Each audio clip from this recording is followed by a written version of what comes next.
Hi everybody, and welcome to this long time sessions. So as we're waiting for everyone to jump on the call, we tend to start with a question for everyone to write in the chat. So if you could let us know where in the world you are right now and how time feels for you today. And this can just be a word or a sentence at most, and the first thing that comes to mind. So yeah, we'll spend a couple of minutes waiting for others to join, and do type your answers in the chat so we can start to get a sense of who is with us today.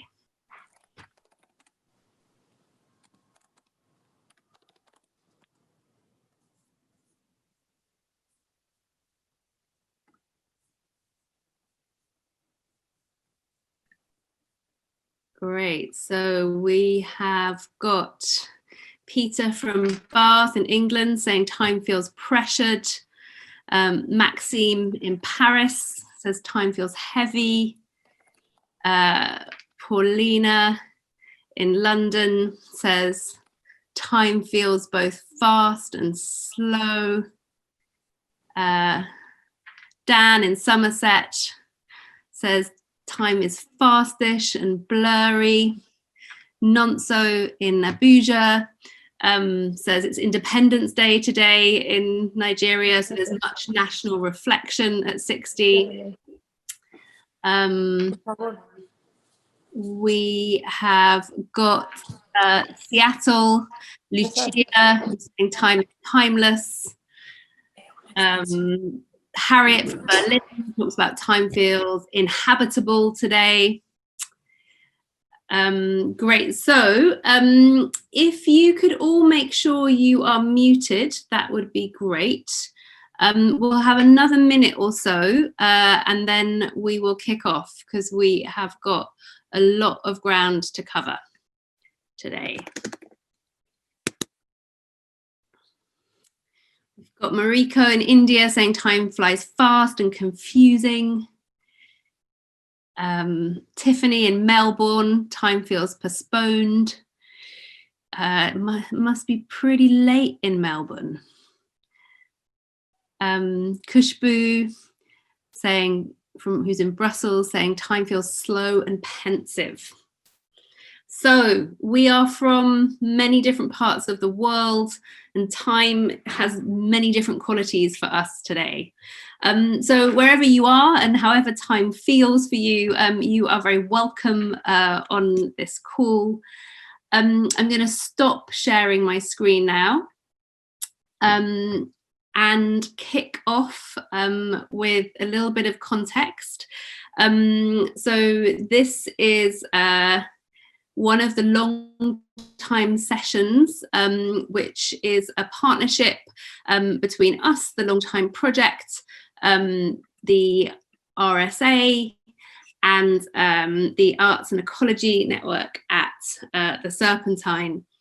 And one of the things before we actually get going with the body of the talk, it would be great if you could, in general, put yourself onto speaker view, because there are so many of us on this call, and so that we don't get a bit distracted by each other.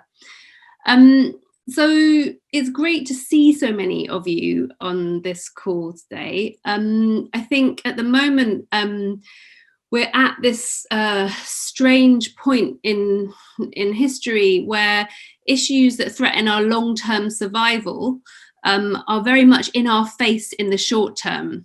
So with these issues like climate change, biodiversity loss, pandemics, extinction, inequality on an epic scale, none of these are speculative issues anymore, but they're issues that are affecting all of us today. And in the face of such massive crises, they can cause us to hunker down. And so one of the real challenges we face right now is how do we respond to the very real needs of the present whilst also attending to the needs of the future. And for all of us on this call, you know, anyone who is an adult at the moment holds a kind of disproportionate amount of responsibility for the long-term future of the planet. Like the decisions all of us make over the next few decades will affect billions of future lives, human and otherwise. But access to who gets to make decisions about the future, who gets to think about the future, is not equal. And that's what we're going to be exploring today. And I've got to say, like, it feels an incredibly timely week to be having the debate we're going to be having today. You know, it's a week in which we've had the US presidential debates where we saw 3 white men, the white male moderator and then the 2 presidential candidates, in a debate in which the president of the United States actively encouraged white supremacy. It is a week in which we have just having the UN Biodiversity Summit, and we've been hearing from Indigenous peoples about how their lands are being taken from them, both, you know, in the name of commercial interest, but also in the name of conservation. And at the same time, we've heard from Bolsonaro about how he is going to be going full steam ahead with his destruction of the Amazon. And so it's a week in which we can't get away from how perilous our future is, but also how unequal access to shaping that future is. And so I can't think of a better panel of people to dive into this issue than the ones we are joined by today. We are joined by an incredible group of women from all over the world who are coming at this question from very different angles, from design to publishing to language, to activism, to filmmaking, to art. So the way this is going to work is that each speaker will have around 5 minutes just to reflect on this theme. After everyone has spoken, we'll have a chat between us, and then we'll open it up to all of you to ask your questions. And so all that remains for me to do is to introduce the first speaker. So we're going to kick off with Anab Jain. For those who don't know Anab, she is a designer, futurist, filmmaker, educator. She's the co-founder and director of Superflux and a professor at the University of Applied Arts in Vienna. And Anab has been living these questions for many years and is a leading voice in the field. So Anab, I am going to stop talking and hand over to you. Sure. Thank you, Ella. Thanks, everyone, for joining us. It's a pleasure to be here. I'm going to start by, I just got 5 minutes. I'm going to be really quick. But whose futures are foregrounded is something that I think about a lot. I think Oliver Morton wrote in his book, you know, who gets to imagine the future matters and how it is imagined matters. Early in the lockdown, I had catalyzed a series of featuring sessions that I now come to call feral futuring sessions. And these feral futuring sessions were an experimentation in with the contemporaneous conditions of the pandemic and living in its aftermath. So they were an attempt to find and create conditions for something between the solitary question mark and the positions of privilege that we future tellers have become so inured to. So the feral futures was the idea to make room for futuring, not just for studios and creative laboratories or to articulate academics, but in and through lives and the banal and unrolling moments of our lives that are too often cast aside because they cannot and will not add up to what comes next. By inviting and hearing about inhabited presence, feral futures was an attempt to let this kind of future approach in a minor key or mix our metaphors by the back door. This was a kind of stay-at-home idea of featuring, an everyday world-making responding to the ensemble of forces and actors that make the present and create the conditions for the future. And so what emerged from these sessions was real challenging stories of vulnerability across geographies and kind of borders. And questions around privilege kept coming again and again. Now, the term privilege in itself, which is in the question of this debate, I think is very loaded and often hides many invisible forms of oppression. It is also can be quite a reactionary and confrontational term. And this is not to dismiss in any way what it seeks to examine, but what if we were to actually start to examine what is emerging, which is unsettling and problematic. And my work at Superflux, that's what we try and do, but through different lenses. I want to remind ourselves of what Anna Karathesis wrote, that solidarity serves as a much better norm for feminist practices than inclusion of difference, which seems to be the norm underlying many intersectional accounts. So bearing these kind of reflections in mind, I'm just going to share my screen to give a glimpse of what we do, is that rather than try and look at the differences between humans, I've been doing a lot of research with the studio, Superflux, through questions that, for instance, my friend Anne Galloway asked is, what if we deny that human beings are exceptional? What if we stop speaking and listening only to ourselves? And it was through these sorts of questions that we've been doing work, creating, for instance, a lot of research around climate crisis and transforming it into an apartment in the future that has been drastically adapted for living with and through the consequences of climate change. So in this apartment, visitors were confronted with what it would mean to live in very difficult conditions and what it means to have to start having multi-species companionship as part of our lived experiences. There were some deeply provocative and unsettling ideas that emerged in this future world. But what was most important for me was that this experience of creating this very lived future drew me into a world of many interacting species and provided a useful vantage point for knowing ourselves as participants in more complex human and non-human relationships. And it was this sort of work that made me think about the idea of multi-speciesism.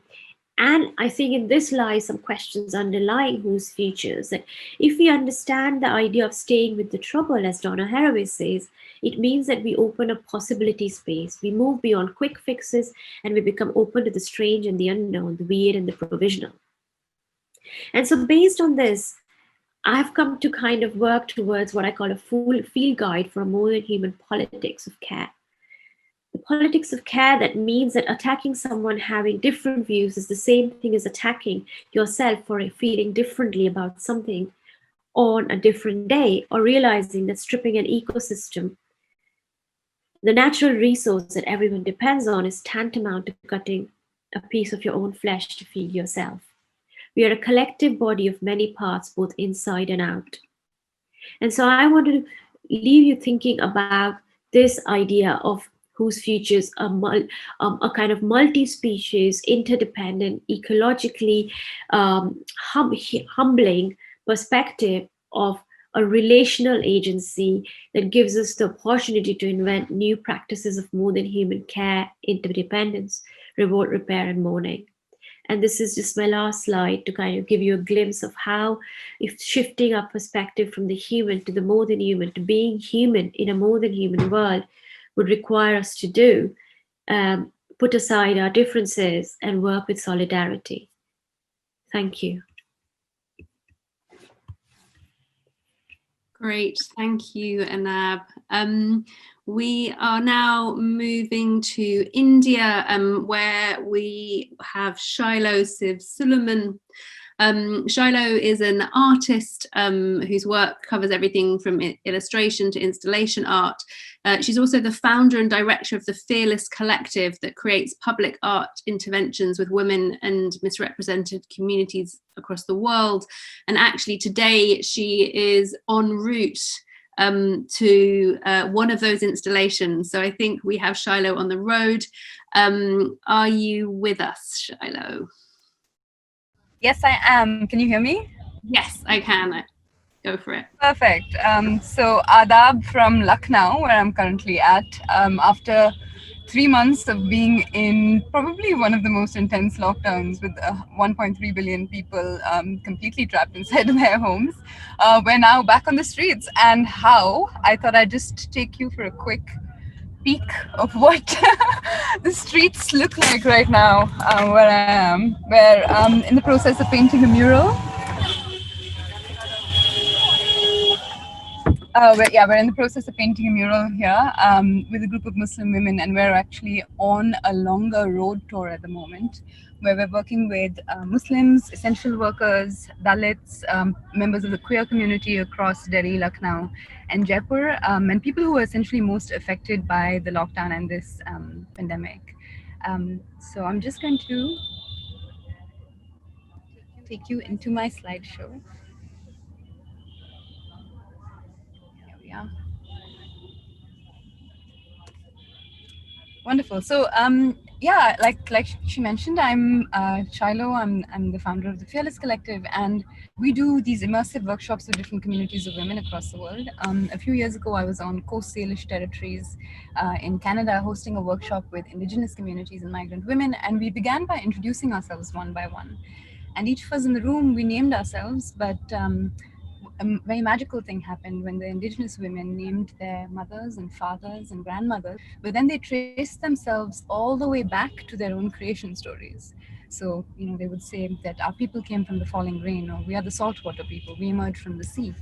And I myself, I trace myself to many creation stories. I'm half Hindu, I'm half Muslim.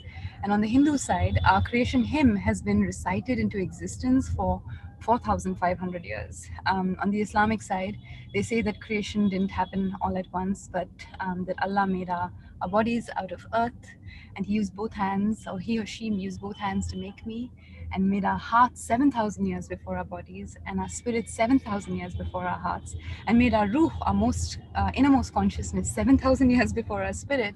And what this story tells me is that the Creator has loved me for a long, long time.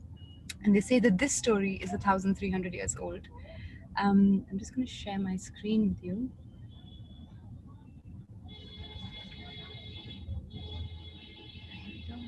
So, so yeah, what I really bring to this conversation is this kind of fascination with the long preservation of our imaginations, because creation stories, art, poetry, folklore kind of form the theological and psychological spines or psychic spines of our societies. And when we think about the long time or the long term, we think about civilizations and pyramids, but in so many spaces, poetry, art, culture, ceremony, ritual, folklore is what is protected and preserved for thousands of years. And it's actually only in the last 200 years that we're seeing some of those lineages be rapidly destroyed and disappearing completely. I'm just going to tell you a little bit about my work. I think also in spaces like India, where time is cyclic essentially, the further you go back into the past, the more you ironically emerge into your future. And indeed, what we remember of our past and who is recorded and whose voices are heard is what will define the vision that we can even have in the future. Art and architecture we see as aspirational or futuristic at the moment is inherently colonized and quite homogenous. And so while it's really important for us to keep doing this decolonization work, simultaneously at the heart of our practice is resurgence. We pull from past memory and we bring it into future possibility. We have visions that take our ancestors along for the long journey ahead. My practice is split into two. On one hand, I try to bring alive some of these ancestral visions, so to speak, through the union of art and technology. I started off by doing a lot of new media storytelling. From there, I went into doing interactive installations that were biofeedback installations that would respond to your heart or to your breath or to your brain waves. More recently, like the ancients, I've been obsessed with channeling the forces of nature by pulling geological data and converting it into art, and sometimes also transform into art myself and see my own body as a site of ceremony. But on the other side of my practice, I've returned to the most basic technology I know, which is my body on the streets with a brush in my hand, because the truth is actually in the country that I'm currently at, and the 1.3 billion people who are with me, things are pretty basic sometimes, and the changes that we need to see are also pretty basic. So with the Fearless Collective, our work is to turn up in real-time moments of fear and trauma like this one and create almost visions or portals of the future, visions of love and beauty with communities of women at the margins, and to imagine safe and sacred futures together that are beyond the current moment. Um, it's a particularly potent and almost impossible time actually to be talking about futures in India, because the present moment is absolutely overwhelming. Yesterday, a 19-year-old Dalit girl was raped and burnt by upper caste men, and she succumbed to her injuries. Dalit leaders like Chandrasekhar Azad and more have been arrested, have gone missing.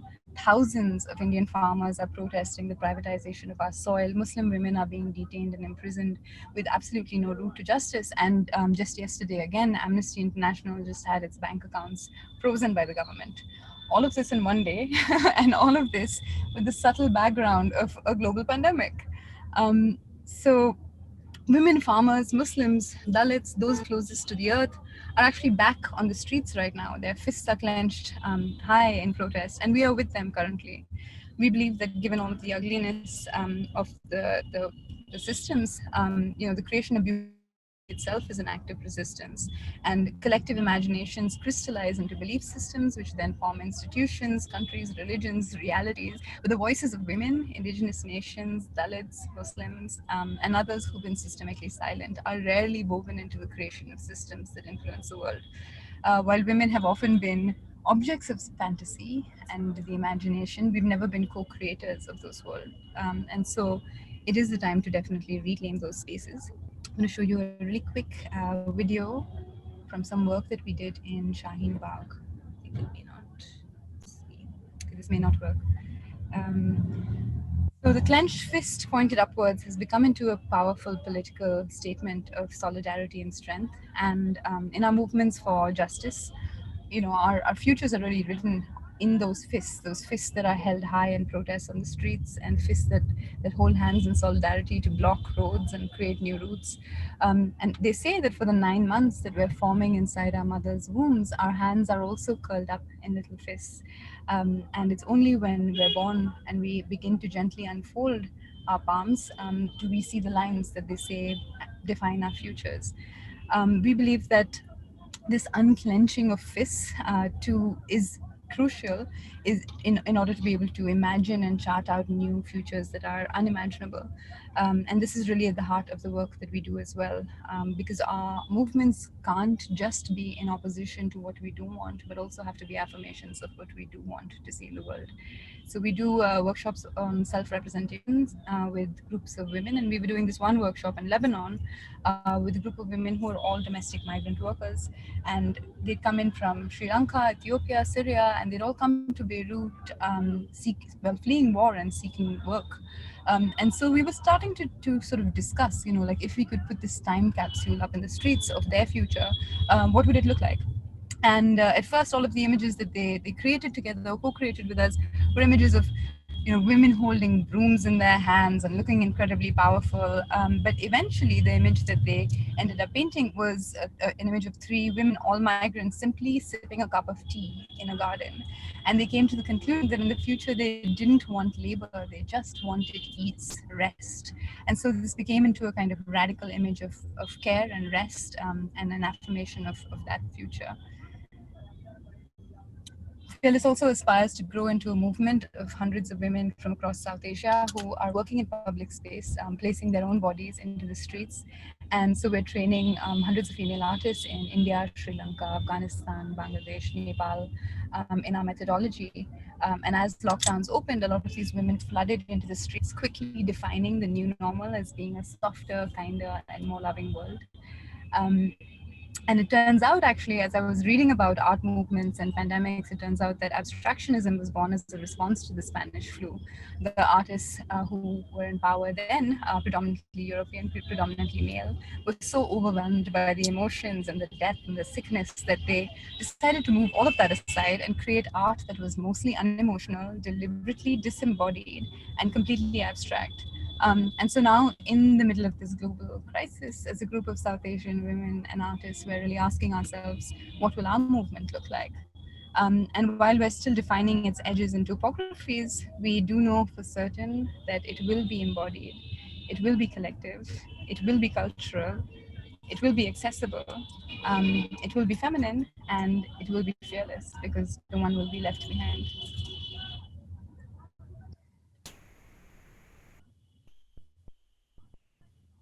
Great. Thank you so much, Shiloh, for the inspiration and for joining us in the midst of action. So I'm now going to hand over to Yasnaya. Before I introduce her, can I just check, Yasnaya, are you with us? Can you? Yes, but I have problems with my access to web, so I prefer only connect with my voice. Okay, wonderful. Well, let me introduce you, and then I will pass you the mic. So now we are going to Mexico, and we are going to be joined by Yasnaya Elena Aguilar. Yasnaya is a Mexican linguist, writer, translator, human rights activist, and researcher. And last year, she was invited into the Chamber of Deputies in Mexico to give a speech in Mixa, in which she talked about the conditions of Mexico's indigenous languages. So Yasnaya, thank you for persevering to join us despite the communications issues, and over to you. Thank you. I really appreciate your invitation. I am very excited to talk about the future with you. I have no problems with my connection, so if I suddenly got the communication, I am really sorry for that, but I hope not.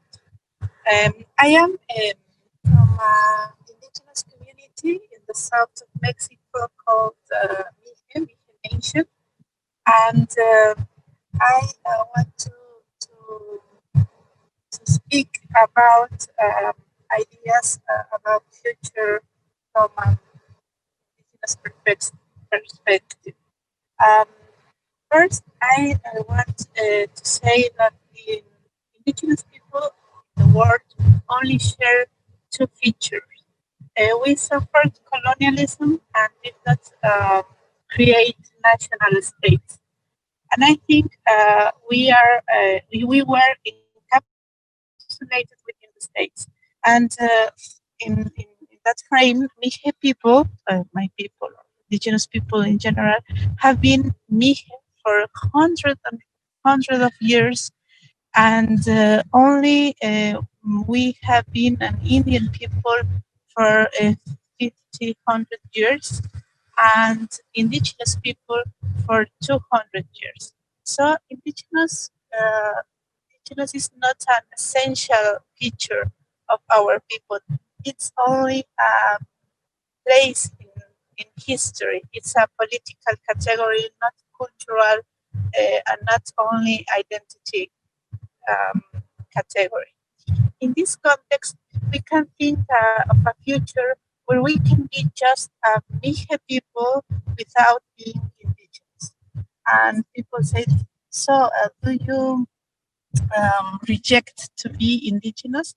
And I answer yes, but I don't reject to be Mije. And I think we create a future in where when we can again be only Mije and not indigenous, because indigenous means that we are not free, that we are encapsulated within these legal entities called countries, called state. For that future, it will be necessary to build a world without nation states, without countries. That also means a world without colonialism, without racism, without capitalism, and without patriarchy. They may sound very radical, but it is not if we think that for most of history, humanity has lived without the state.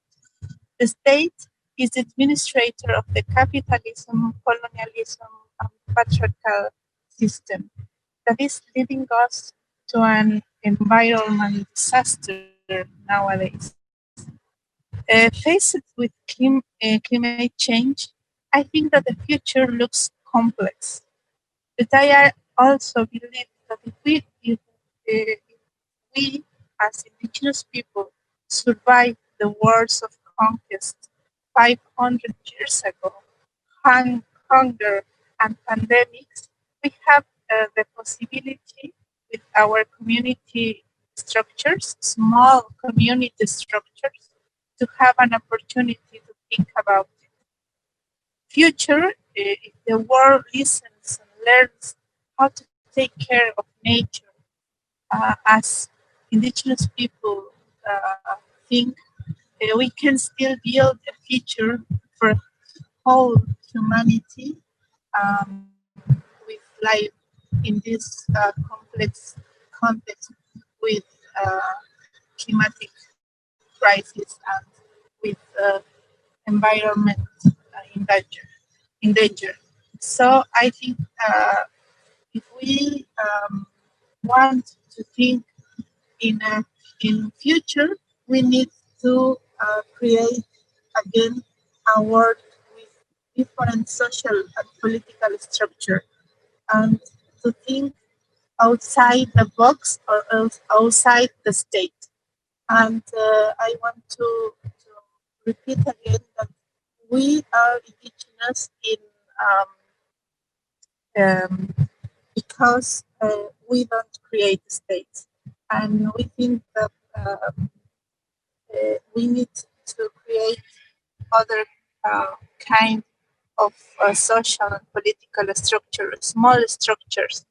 A small structure can take care of nature and to think that we as humankind are part of nature and not only the administrator of uh, nature. And I want to think about the future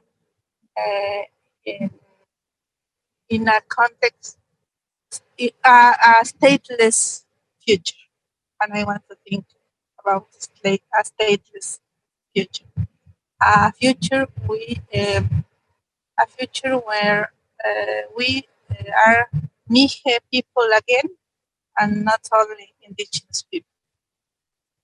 Thank you.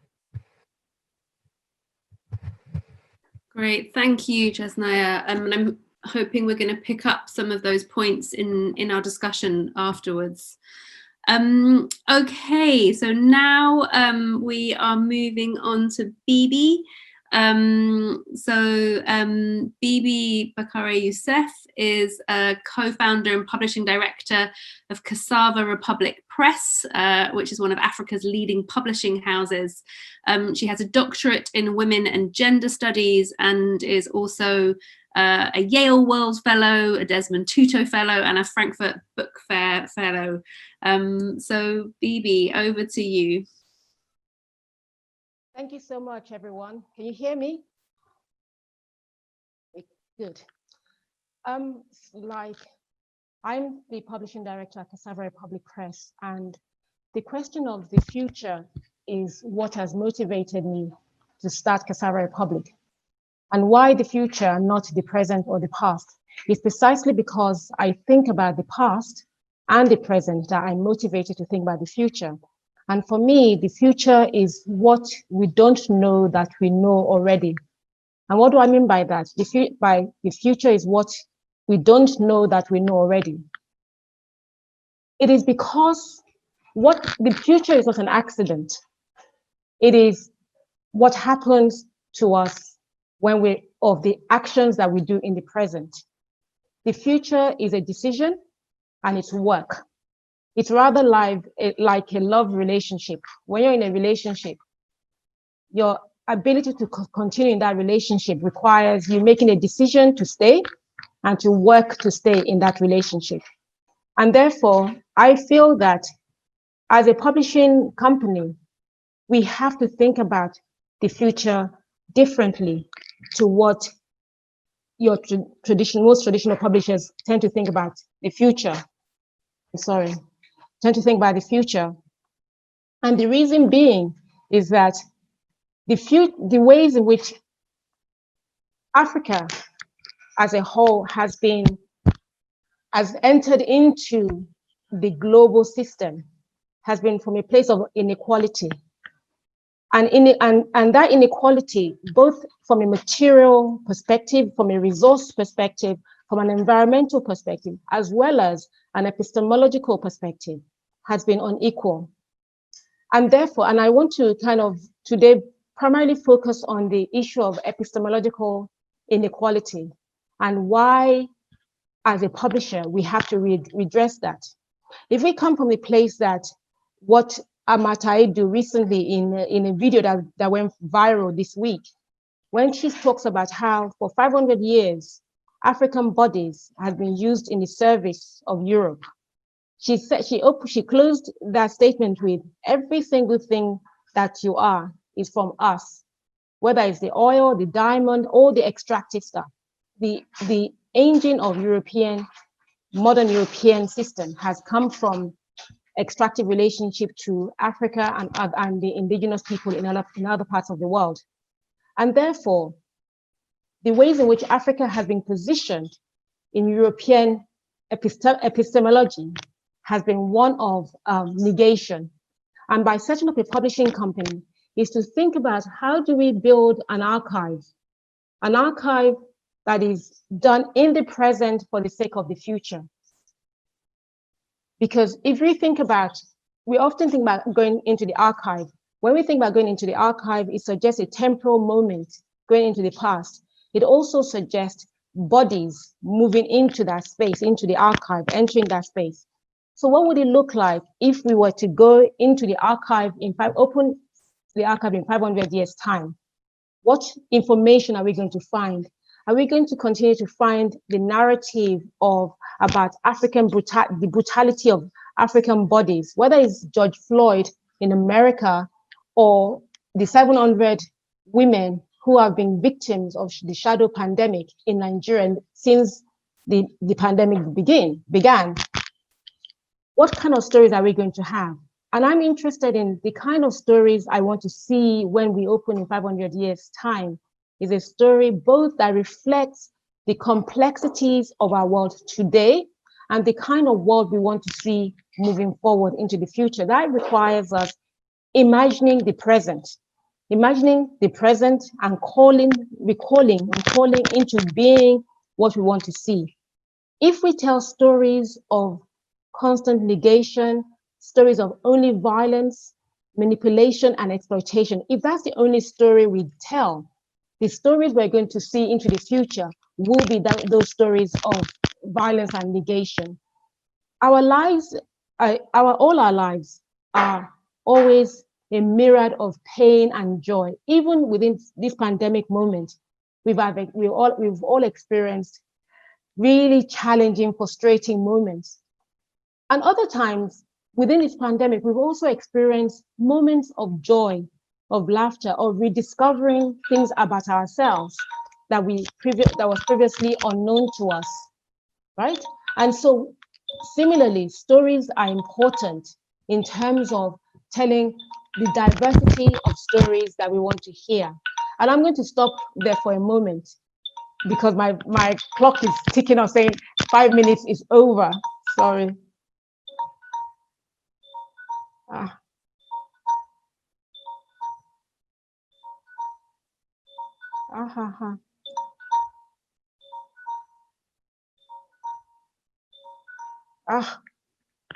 I'm sorry.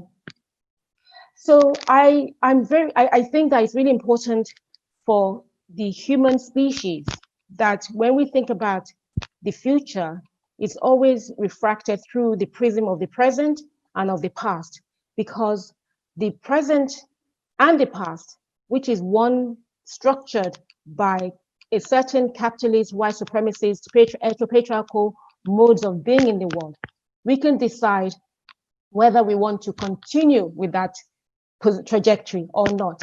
And we have, is at this precise moment in our history, we are in a unique position. Everything is available to us like never before.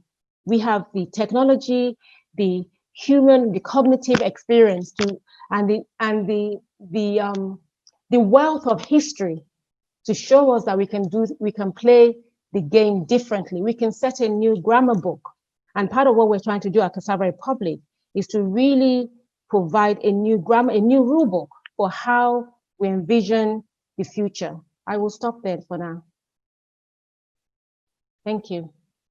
Thank you, Bibi. Thank you both for being so diligent about time, but also for those really deep insights. And again, like some questions that I hope we're about to dive into in the discussion. Finally, we are going to Mexico City to hear from Caterina Coppel. Caterina is an independent film producer and human rights activist with particular experience of the fight for Indigenous women's rights. She's the founder of a cultural space in Mexico City called Seminario 12. And she's also been the program director of the Ambulante documentary project that supports independent film production that enables marginalized communities to reclaim and strengthen their identity and defend their rights. So Caterina, over to you.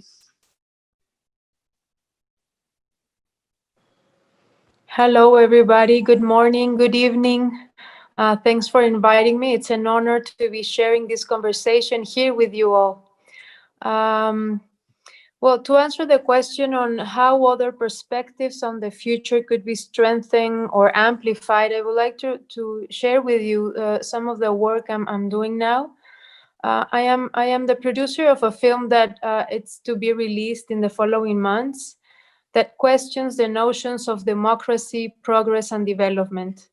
For 4 years, we have followed a medicine woman who was the voice of a national indigenous movement. The Zapatista National Liberation Army and the National Indigenous Congress postulated Maria de Jesus Patricio as their spokesperson in an attempt to make her the very first indigenous independent candidate to the presidency of Mexico. For those of you who don't know much about the Zapatista struggle, it's important to know that since this indigenous uprising happened in 1994, the Zapatistas have been building their future in the present, I would say, by creating autonomous territories that they conceive as their path for freedom. Inspired by them, the people of the National Indigenous Congress have been creating and sharing experiences of self-government throughout the country. The film brings us closer to those challenges, to the challenges that they face every day. So Marichui was called not a candidate, but a spokesperson. She was the one who carried their collective voice, and they were very emphatic on that. She didn't get enough signatures to have her name on the ballot, and even though they explained many times that they were not seeking the presidency, but rather were using the campaign as an excuse to put their word back in the media and make themselves visible, it was still very frustrating. And during those days, I attended a workshop with Yasnaya here, where she talked about something she called the pact we have with reality, a pact that doesn't let us break with the dominant discourses and narratives. And I was thinking about this pact with reality the whole time and thinking, of course, there's a pact that has our imagination kidnapped. And then I asked myself, what would happen if we create the ending of the film that we desire, an ending where she actually makes it? What would the film then provoke in the mind of the public? So I am now thinking to produce an alternative ending to accompany the impact campaign of the film. And thinking about the importance of decolonizing our imagination in the films we produce. I'm also recognizing the power of fiction, of docu-fiction, of science fiction as tools to break with this pact that feels like a jail and prevents us from accessing our radical imagination, at least from Latin America, where these categories have been very little explored. And I think this leads me to the other project I wanted to share with you, which is an art exhibition. Ella, would you help me sharing the image?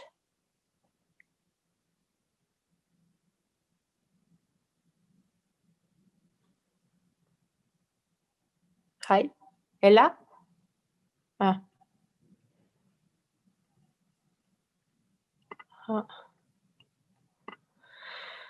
So this is a painting created by Tomás, a Zapatista painter, and it was the starting point of the Autonomous Intergalactic Space Program, which is an interdisciplinary collaboration started by Rigo 23, a Portuguese artist. And it was a collaboration with weavers, painters, carpenters, cultural activists from Chiapas. The exhibition will be curated in Mexico by Tala Schmelz and explores the theme of the cosmos and space travel, a favorite imaginary of our Western society, right? But this rebel ship, while launching into space, invites us to look towards Earth. We are children of the earth is a message that this culture that is defined in the sowing of corn takes to space. So the theme of space travel becomes an opportunity to defend an understanding of the world. I think of it as a piece of heterotopia taken to the gallery, a space which has within itself powers, forces, ideas, a space that opens the possibility of creating its own logic. When you enter this space, you feel overcome by the feeling that you have arrived in another type of space, in another state of time, that you have been transported to the Caracoles, which is the name of the Autonomous Zapatista territories. And when you enter these spaces physically in Chiapas, in the south of Mexico, not in the art exhibition, but in the real world, you really feel like you've been transported to the future. It's a very symbolic power. In these rebel and autonomous territories, countless artistic events have taken place: theater, music, film festivals, wall paintings, roundtables. Without precedent, the Zapatista communities have opened up to the world, and the world has opened a place for them that culturally strengthens them to fight their battle for freedom and to create the future they want. So I think that we all here share a common belief in the need of living the idea of progress and development as we conceive it in the West. And as Donna Haraway proposes, and as I've learned in the Zapatista experience, reconnection and encounter with other communities and other artists and people like you all here are key to this, because art is not only helpful to see reality critically, but also to help us see other possible realities. And yeah, that's what I wanted to share with you all. Thank you. Great, thank you so much, Carolina. There has been so much richness in the last 45 minutes, and I've got questions for the panel, but actually before I dive in, I'd just like to invite any of the panelists who have a reflection or something that's come up as you've been listening to the other speakers to share. So yes, any of the panelists, is there anything you'd like to share before I kick off with questions?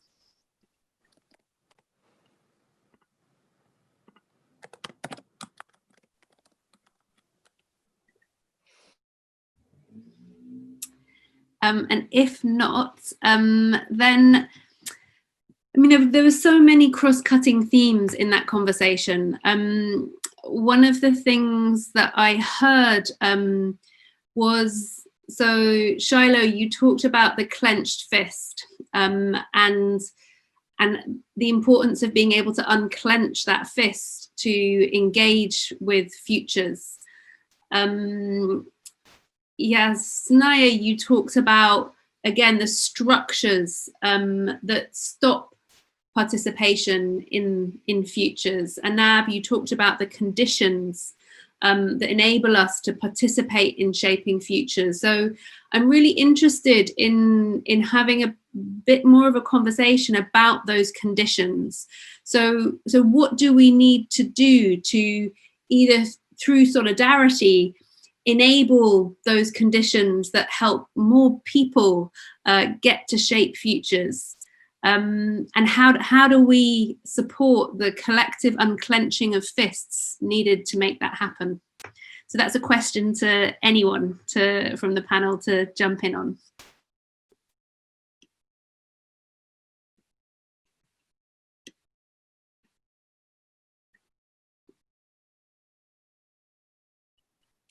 I could jump in. Can you hear me? Can you guys hear me? You're pretty quiet, Shiloh.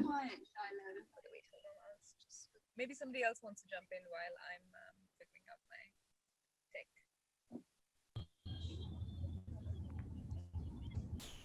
tech.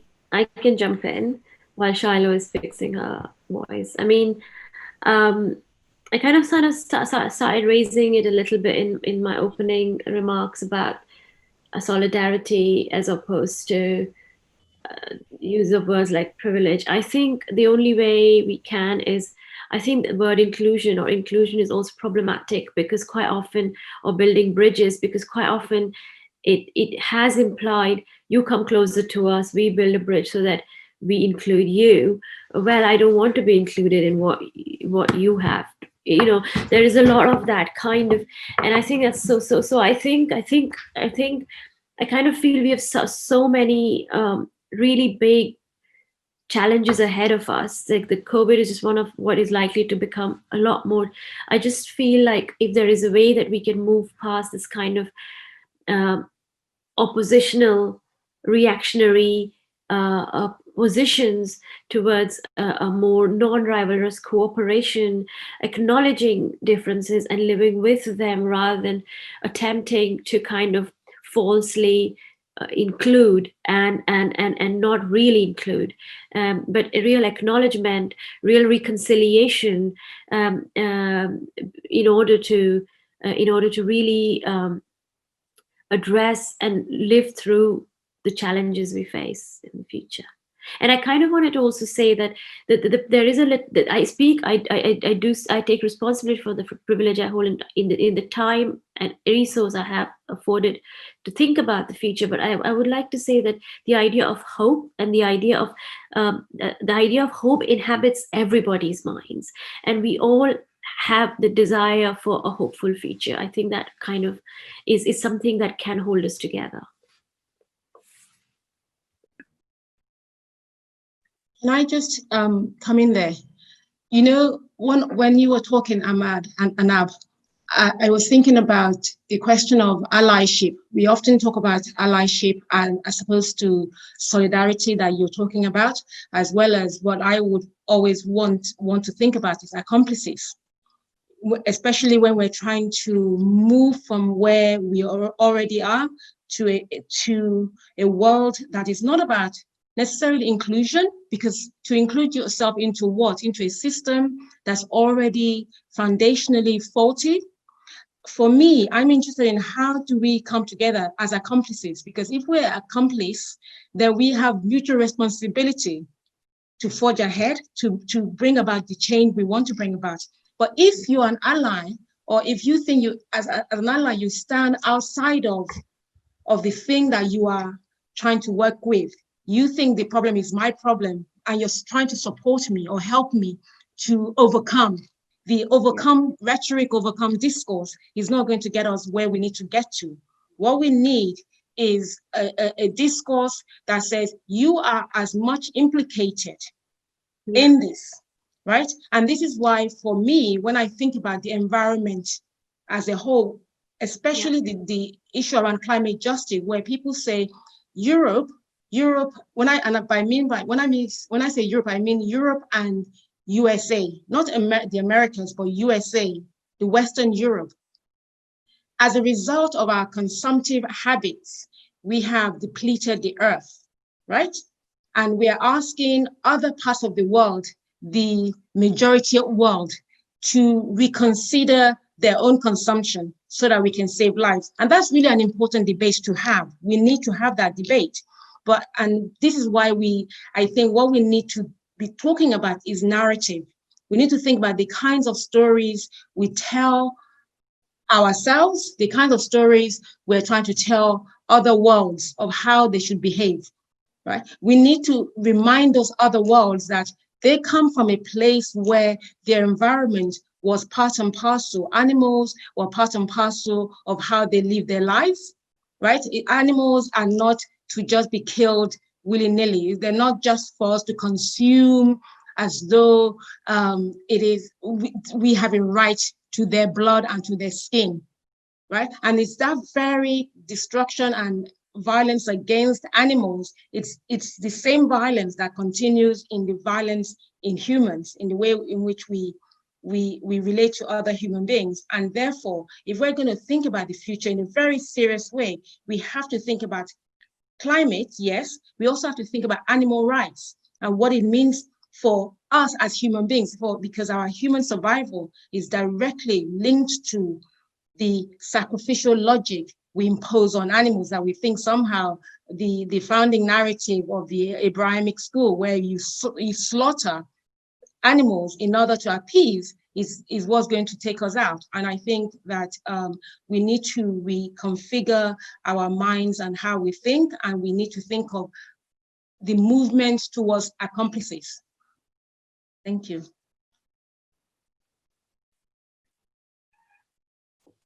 Thank you, Bibi. Shiloh, how is your sound doing? I think it should be fine now. Yeah.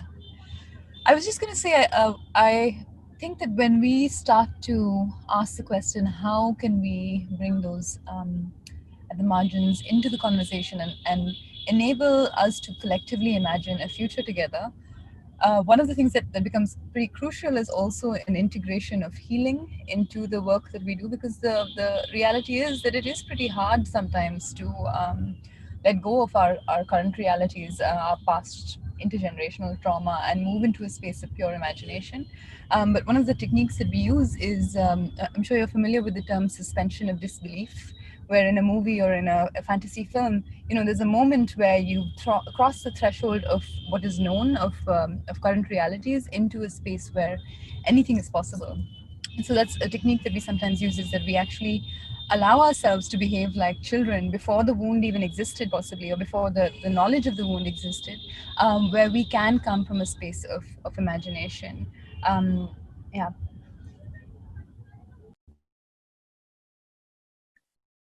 Great, thank you. So a note to the audience or all the participants, do type any questions that you have for the panelists into the chat, and we will come to those in a moment.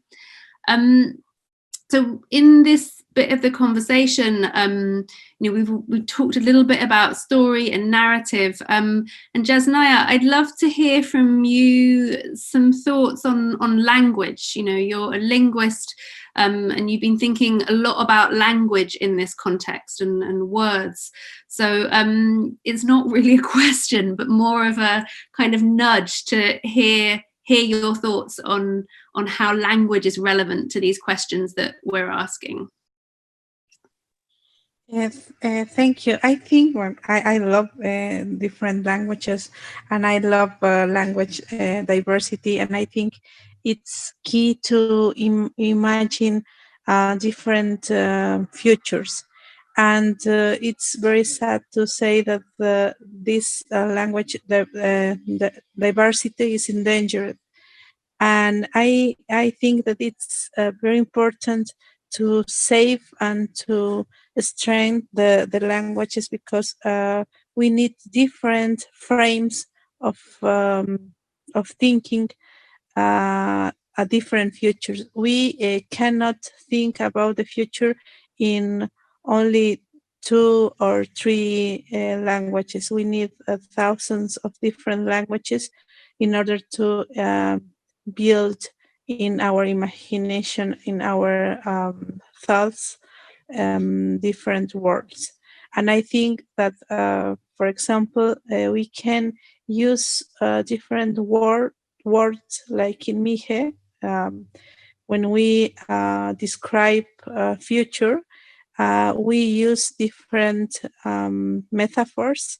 For example, in Spanish and in English, we describe the future as a line, and we think that future is in front of us. And in other languages, for example, in Aymara, people talk about the future like a space behind us, because we know nothing about the future, and past is in front of us because we can see the past, because past is in front of you. We can see the past, we can talk about the past, and future is behind us. And I think it's very important that the existence of different systems and different metaphoric mechanism to talk about the future. And for that reason, we need different languages. But nowadays, most of languages of the world are endangered. And in Mije, for example, we use different words to talk about community and about small social structures. And we think that world can be organized in small structures like communities. And we can think the world in terms of group of small communities. We are seduced nowadays by the macro structures, and we've been taught to believe that their disappearance is impossible. We believe that these great structures to be indispensable.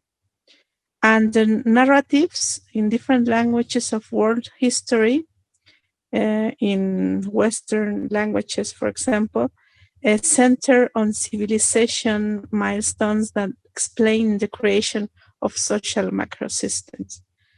And in our languages, we can use different frames of thinking to create in our imaginations a future with microstructures, with communities. And I think that communities provide us of future ideas about future, and macro systems like nation states provide us a future of with death or without hope. Thank you. Great, thank you, Yasnaya. I wanted to touch a bit on this conversation about displacing the human and kind of anthropocentrism and futures. And I'd love to hear from some of the panelists about, like, practically, what are some of the experiments or work that you're doing in this space at the moment? How do we do that?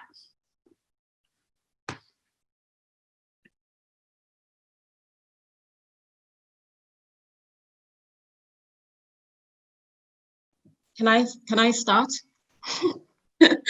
I think, how do we displace the human? in our narrative. A, by thinking about a vegan universe. That's one way to really, in a concrete way, to think about displacement of humans. And the reason why I say that is because when we start thinking about the different ways in which we are connected to other lives, not just animal lives, but the other lives that are yet to be known to us, we then begin to have more reverence for our own lives. It's precisely because we do not have reverence for others outside of ourselves, that we somehow feel in a very egotistical way that we are supreme, and we are supreme to others, whether other human beings or other sentient beings. And we need to display that. We need to displace that kind of the ontology of thought that drives us to think we are more than those outside of ourselves. That's number one. And number two, we need to actually use representational regimes, whether it's through artistic forms or through narrative forms or through musical forms, to show the other experiences in the world that we can use to show ourselves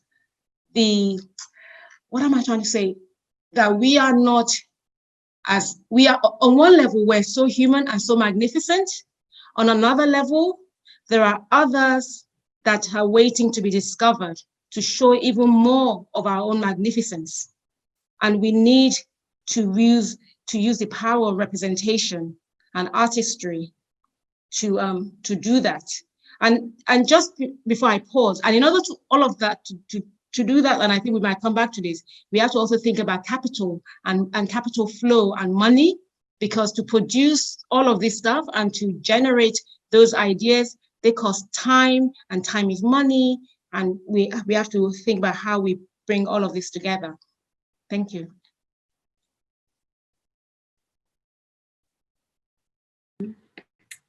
I can say something about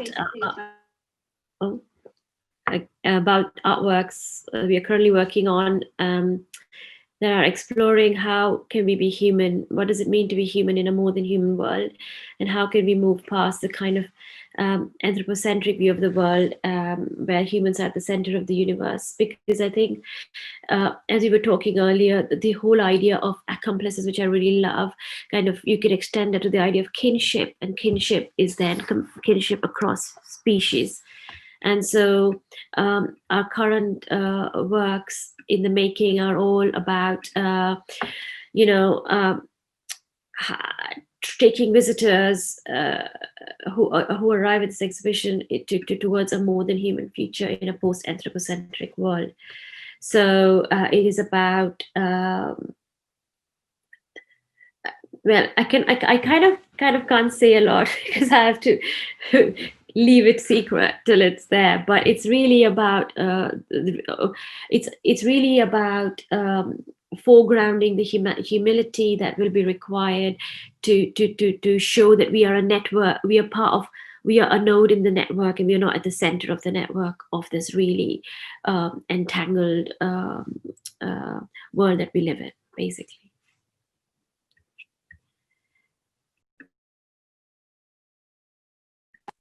I'd like to add to that a little bit, actually.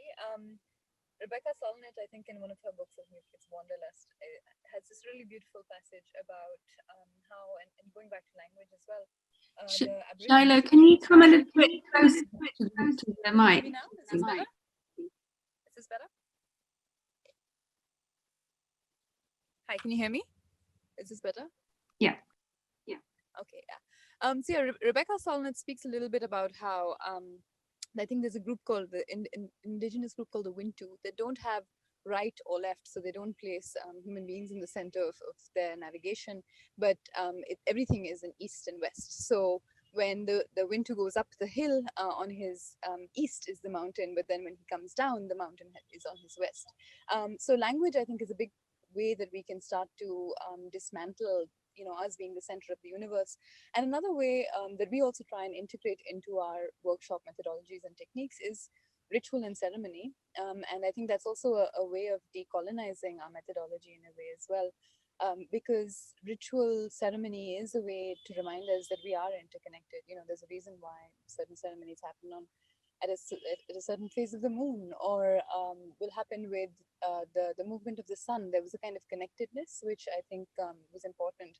And also in a very practical way, the way that I'm sitting right now is I'm sitting right next to a tree, which has a shrine underneath it. And the tree is probably, I'd say, 300 or 400 years old.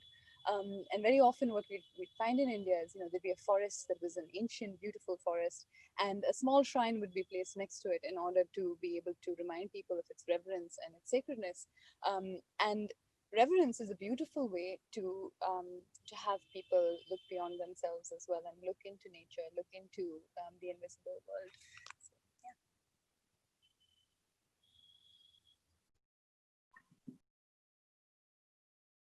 Great, thank you, Shiloh. I think there is a question from Katie. So the question is, I live in fire-ravaged California, which feels like a climate sacrifice zone. So much of our reality is being lost or at risk. Since reality feels so fluid, it feels like an important moment to try to imagine a soft, loving future. It's ripe for this, but how might we nurture this and reduce harm for the most vulnerable amidst trauma and such rapid change? So, just a small question from Katie.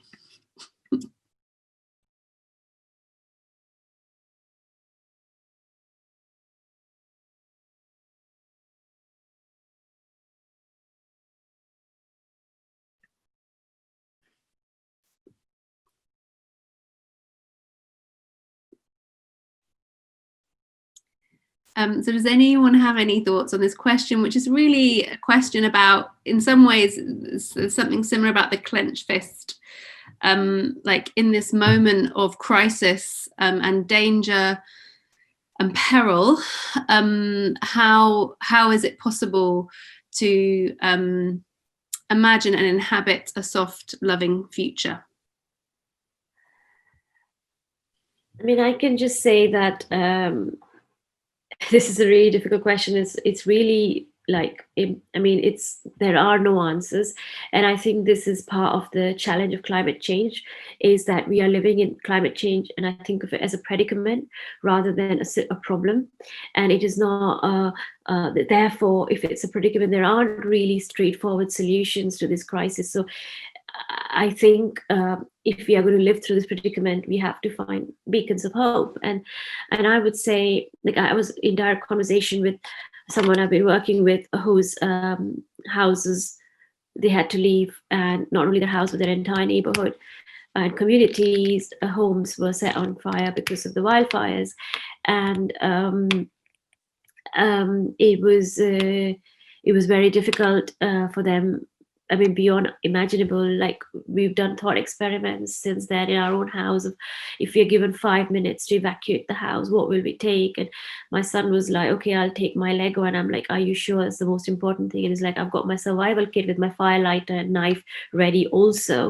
And it's like, I think we need to start preparing the younger generations who are actually wanting to teach a few lessons to us. But I think that this nurturing will happen through education and through the recognition of the fact that today, for someone in Europe who has 10 carbon tons of a footprint, will have to reduce it to 0.25 carbon tons by 2050 to have an equitable, climate just future where everybody across the planet has an equal amount of carbon budget. This is something that is such a huge challenge that we really need to think about it collectively and nurture it. And everybody who thinks, oh, I'm doing this, but how is it really making a difference? It is making a difference. Everybody who's trying to do something to change their lifestyles and adapt, we are all engaged in acts of micro revolutions. And I would just say that keep at it and keep nurturing that faith. Can I also say something about the use of it, how we're using the term reduce harm for the most vulnerable? We have to think about it as not there's the most vulnerable out there, and we are invulnerable. All of us are vulnerable in our different ways. It's a degree of vulnerability that we experience, and the degree of trauma. All of us are living through very rapid changes and very traumatic changes that puts every single one on this planet at a place of vulnerability. And when we think of ourselves as being vulnerable, then we start to see how our own individual action will help to contribute towards the collective goal to make all of us less vulnerable. So I just want us to really think about how we frame language so that we don't end up being in a situation where there's people out there. So we don't end up retooling the language of colonization of those vulnerable people out there who need our help. All of us, we need help. All of us need moments of tenderness towards ourselves in order for us to gift it to other people in the world. Thank you.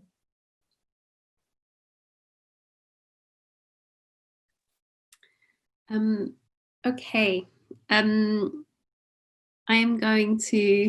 was going to bring things to a close, but there is just one more question. So let's have one more question. It is in the chat. As a society, multiculturalism is becoming difficult in the world. So does it make difficult how we should think about multi-species existence itself? Do you think these problems have the same root? Like in many third world countries, rift is from inside as well. Any thoughts, anyone, on that question?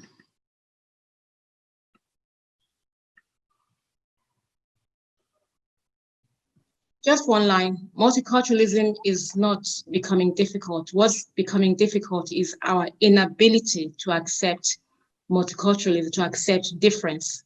If we can just accept difference, and all of us, like Audre Lorde always says, we all come from a house of difference.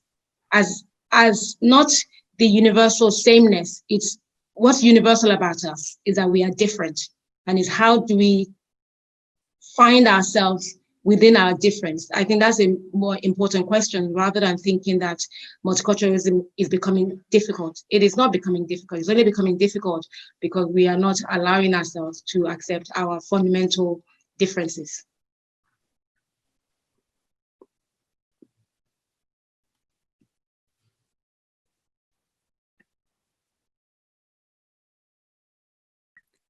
Okay, and on that note of difference, we will wrap up.